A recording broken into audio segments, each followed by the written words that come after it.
E estamos aqui falando de integrantes do TSE, né? E alguns integrantes do TSE são também ministros do STF. Na madrugada de sexta-feira, por determinação do Alexandre de Moraes, o deputado Daniel Silveira voltou a sofrer medidas restritivas mais pesadas. Atendendo a pedido da subprocuradora-geral da República, Lindora Maria Araújo, Daniel Silveira deve voltar a usar tornozeleira eletrônica. E ele está proibido também de viajar para outros locais, além de Brasília, onde trabalha, e Petrópolis, na Serra do Rio, onde ele mora. O deputado continua proibido de usar redes sociais, numa espécie de cancelamento oficial implantado pelo Judiciário, num dos maiores absurdos que eu já vi na história do Judiciário, na história política do Brasil, Constantino. Pois é, Lacombe, é até difícil comentar isso, né? Sem diagnosticar que estamos diante de uma perseguição pessoal ali. É pessoal, né, o negócio. O Daniel Silveira, o deputado, foi o grande símbolo dessa perseguição aos bolsonaristas, uma empreitada de parte do Supremo Tribunal Federal e liderada, acima de tudo, pelo ministro Alexandre de Moraes. Então está muito evidente isso, né? Quer dizer, alguém acredita de fato que o Daniel Silveira é o líder de uma célula terrorista com intenções de invadir o Supremo Tribunal Federal e espancar os ministros todos lá? Quer dizer, ele gravou um vídeo no qual ele se excedeu. Nós, quando discutimos esse assunto aqui exaustivamente, já deixamos muito claro, em várias ocasiões, cada um de nós e no programa, que não é preciso concordar com o tom usado por ele, ou até mesmo com o teor, com o conteúdo, né? Óbvio que ele se excedeu, isso ficou claro para muitos, mas ele tem imunidade material parlamentar. Aliás, um livro do próprio Alexandre de Moraes, um então constitucionalista, reconhece isso, né? E ele está sendo perseguido e foi tratado que nem um terrorista. Essa que é a verdade. Enquanto que o Cesare Battisti, um verdadeiro terrorista, era defendido por advogados que hoje são ministros desse Supremo, né? Então não dá para constatar de uma maneira diferente que não vingancinha pessoal, só que isso é uma coisa muito mesquinha, é uma coisa muito pequena e, portanto, muito preocupante, muito grave, né? Nós estamos falando de um ministro do Supremo que usa aquela caneta poderosa de maneira totalmente arbitrária e inconstitucional para tentar destruir desafetos, adversários. Isso é um negócio assustador, isso é típico de republiqueta das bananas, né? Então, de novo, o Daniel Silveira não era para ter sido preso, não era para estar passando pelo que passou, não era para usar a tornozeleira eletrônica, para estar impedido de se manifestar. O cara é deputado federal, o cara tinha imunidade parlamentar, crime de opinião.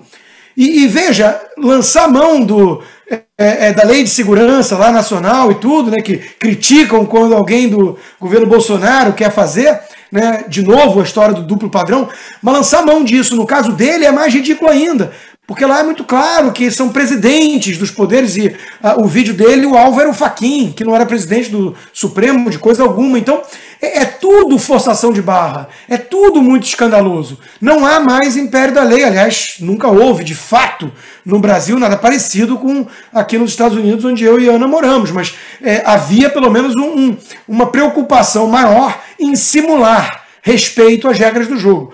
Hoje, isso está no passado. E isso é o que mais me assusta. O que me preocupa é quando a gente deixa de levar em conta o alerta do La Rochefoucauld, né? A hipocrisia é a homenagem que o vício presta à virtude. Então, quando você está vendo pessoas hipócritas, né, você está pelo menos falando assim, não, eles sabem que tem que mentir, eles têm que ser sonsos, cínicos. Mas quando você vê a coisa tão escancarada, sem uma preocupação de manter assim uma aura de legitimidade, é porque nós estamos flertando com uma etapa posterior e, portanto, mais perigosa. Esse caso do Daniel Silveira é um absurdo completo, né? Desde a história do mandado de prisão em flagrante, ou você tem um mandado de prisão, ou você tem uma prisão em flagrante, o flagrante perpétuo, eterno, por conta de um vídeo. E, Ana, acho que o absurdo maior de todos, o que mais me deixou triste nessa situação, foi ver a Câmara dos Deputados, na época, dando o aval à decisão absurda que veio do STF. Exatamente, Lacombe. E outra jabuticaba, né, que o Constantino e eu, a gente não consegue explicar, que é a nossa Suprema Corte e os nossos iluministros. E dentro dessa pandemia, Lacombe, eu acho que muitos homens mostraram, né, quem são homens e quem são covardes. Aqui na Califórnia, por exemplo, nós tivemos o xerife do condado de Los Angeles, o xerife Villanueva, que é um xerife até alinhado com o Partido Democrata, porque aqui nos Estados Unidos tudo é muito aberto, e esses postos, dependendo do estado, são postos eletivos. As pessoas elegem juízes, elegem xerifes, então eles têm que prestar contas à população, aquelas pessoas que votaram para eles estarem ali. E dentro dessa pandemia, o governador da Califórnia, Gavin Newsom, ele que tem aí uma caneta muito parecida com o do ministro Alexandre de Moraes e outros aí no Brasil, adora um decreto, adora assinar uma ordem inconstitucional. E dentro da pandemia, o governador Newsom assinou alguns decretos sobre lockdowns eternos, uso de máscaras sem menor embasamento científico, e não pode abrir restaurante, não pode abrir academia, mas ele liberava alguns restaurantes ali em torno de Hollywood para que os filmes continuassem sendo produzidos. E o juiz do condado de Los Angeles, o juiz Villanueva, disse para ele que ele não ia aplicar a ordem inconstitucional, porque o governador pediu que ele prendesse as pessoas que desrespeitassem o lockdown e alguns estabelecimentos que não deveriam estar abertos, e o xerife disse que não, falou assim, não, o seu decreto é inconstitucional, sua ordem é inconstitucional, e eu, como força policial, acima do senhor, eu tenho a Constituição americana, eu não tenho como aplicar uma ordem inconstitucional que o senhor me manda aplicar como policial, e chego em casa como pai, e falo para o meu filho jurar a bandeira americana e respeitar a Constituição. Não vou cumprir. Então, eu acho que dentro desse contexto, os nossos políticos precisam começar não é nem desobediência civil, Lacombe, é obediência à Constituição, é proteção à nossa Constituição. Tem um nome, Ana, tem um nome previsto na Constituição americana, nulificação, né? Nullification, quando você pode ignorar uma ordem constitucional.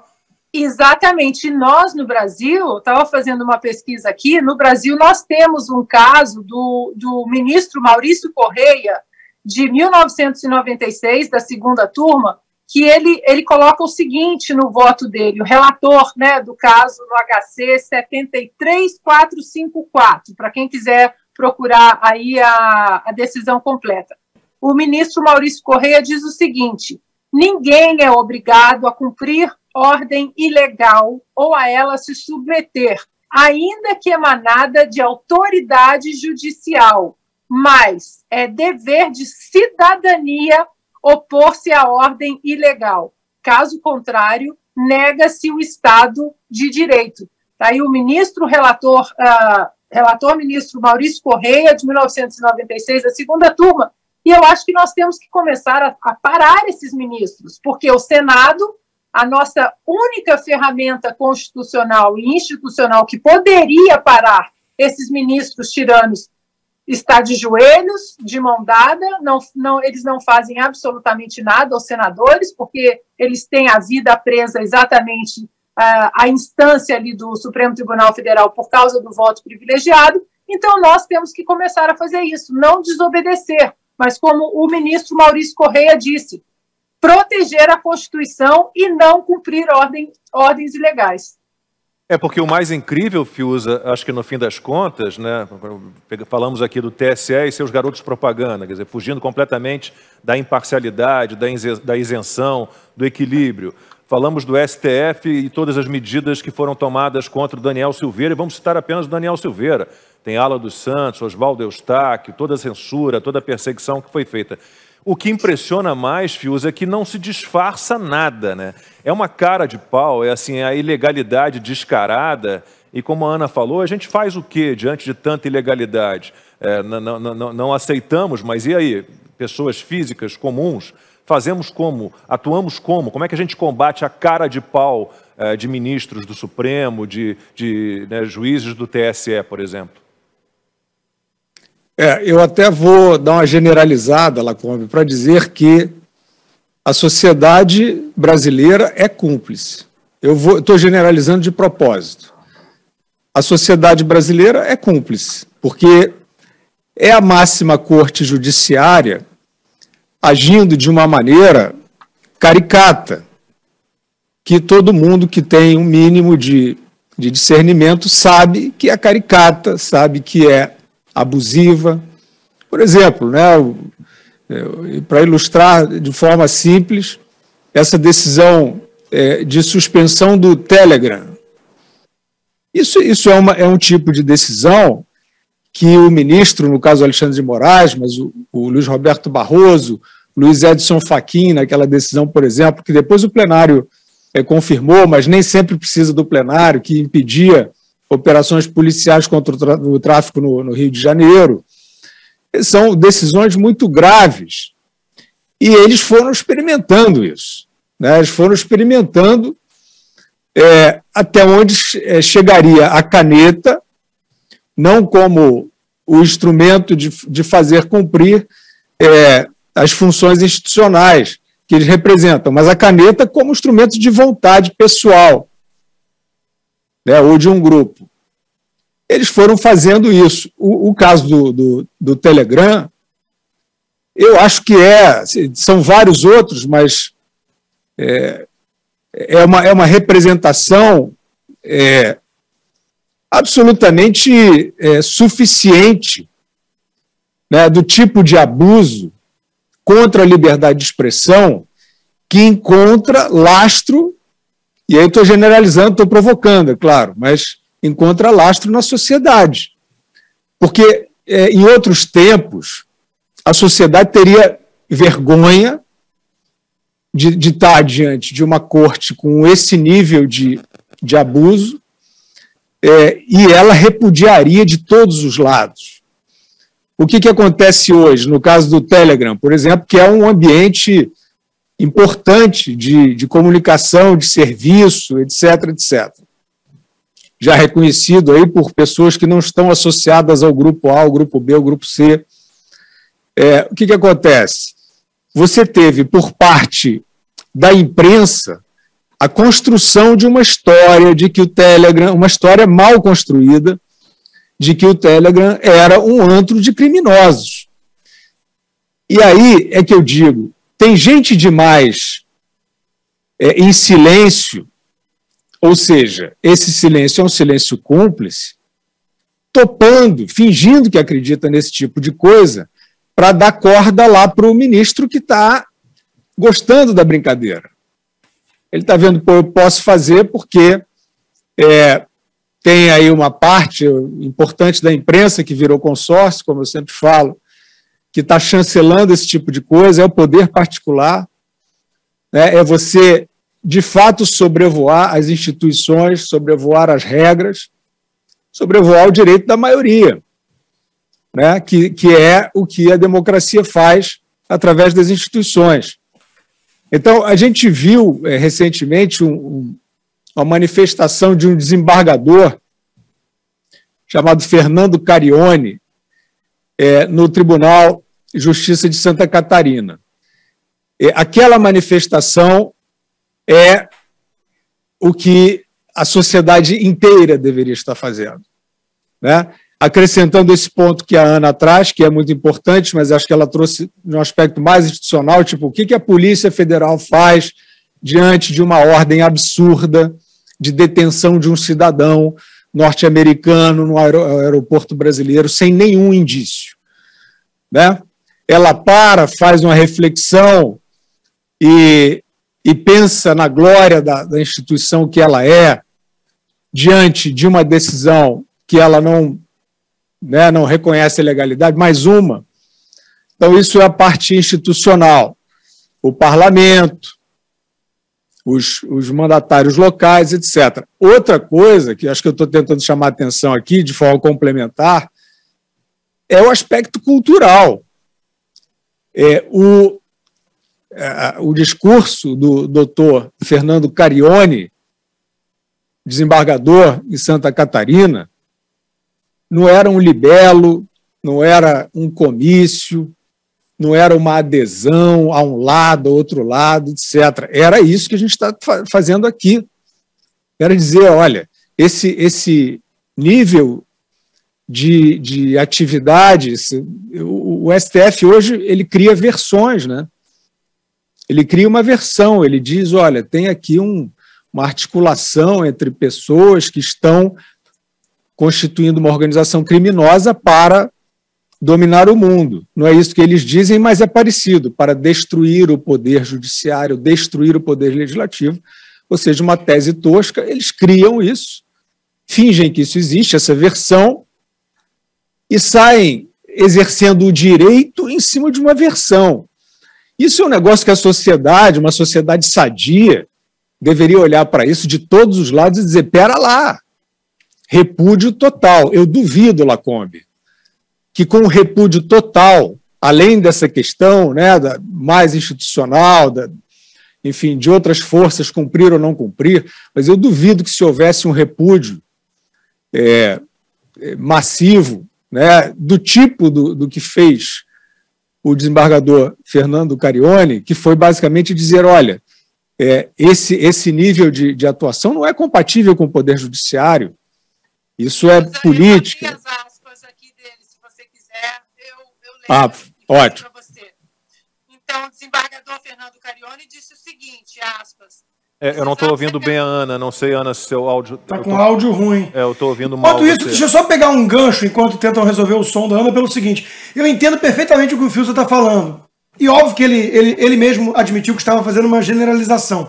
Como toda generalização, há muita injustiça com quem não se vê parte disso. Eu quero chamar a atenção só, e tenho certeza que o Fiuza também enxerga isso, claro, que essa turma que ele mencionou, né, os que estão em cargo de autoridade, de poder, que poderiam fazer alguma coisa e reagir, a imprensa acima de tudo, esses estão em conluio, sim, esses são cúmplices, não resta dúvida, e estão dando a aura de legitimidade para o arbítrio puro.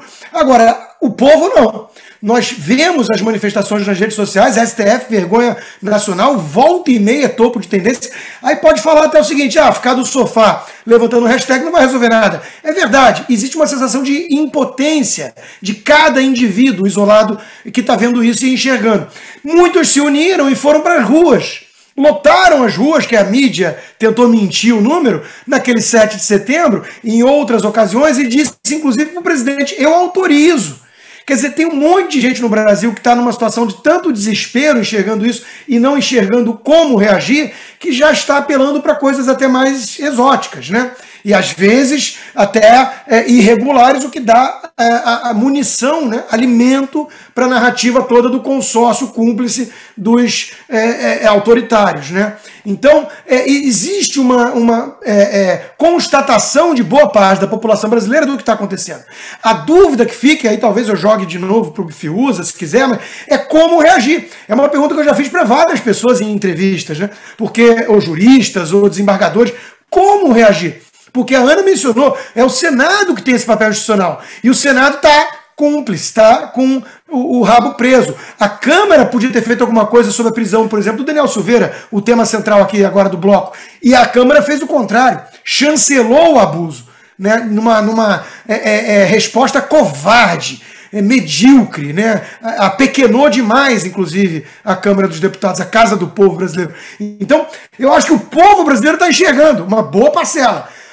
Essas elites, essa imprensa vendida, essa turminha aí que quer derrubar o Bolsonaro, custe o que custar, essa turma está agindo de maneira cúmplice. Mas o que nós, como cidadãos, como indivíduos, podemos fazer? Essa é uma dúvida que eu tenho certeza que muitos que estão assistindo hoje a gente tem. Foi a pergunta que eu fiz ao Fiuza. Não sei se agora se o áudio da Ana já está ok. E aí, estão me ouvindo? Ainda não, ainda está bem ruim ainda, Ana. Fiuza, então, vai lá, você, para concluir aí, a mesma pergunta que eu fiz, o Fiuza, o Constantino faz também. E aí, como é que a gente reage, todos nós, pessoas comuns, pessoas físicas? Lacombe, eu não tenho a resposta, assim, eu vou me permitir manter a minha generalização. Eu vou manter a minha generalização. Eu não sou juiz de ninguém, eu vejo as pessoas que têm coragem, as pessoas que correm algum risco, mínimo risco, né? Às vezes é um mínimo mesmo, né? De você, né, ficar mal numa roda de conversa, às vezes é uma questão disso. Mas eu não tenho a resposta. Eu acho que eu tenho o direito, né, como cidadão, de dizer que eu estou insatisfeito com a resultante da sociedade. De quem é a culpa exatamente, quem é que está fazendo mais, quem é que está fazendo menos, se virem. Como eu tento me virar. Tá bom assim? Essa resultante está boa? Você é cidadão brasileiro, você vive aqui. Está boa essa resultante? Ah, tá mais ou menos, mas dá para levar. Então leva. Tem problema. Não está boa, está perigosa, está num limiar de uma situação que pode prejudicar mais gravemente. Então, aí cada um tem que... Oi? Falou, Lacombe? Estava me comunicando com o nosso editor-chefe aqui. Você está me ouvindo? Estou te ouvindo. Você falou comigo? Não estava falando com você. Meu áudio estava cortado. Pode seguir. Então, eu estou fazendo assim um depoimento, não é quixotesco, não é nada, e também não acho que estou salvando nada. Eu estou dizendo algo que me parece... Está vazando o áudio, gente. Não... Segue aí, Lacombe. Está vazando, não está dando para falar, não. Eu preciso saber se o áudio da Ana já está ok, só para a gente saber se mantém, porque a gente tem ainda não te ouço, Ana, porque a gente tem...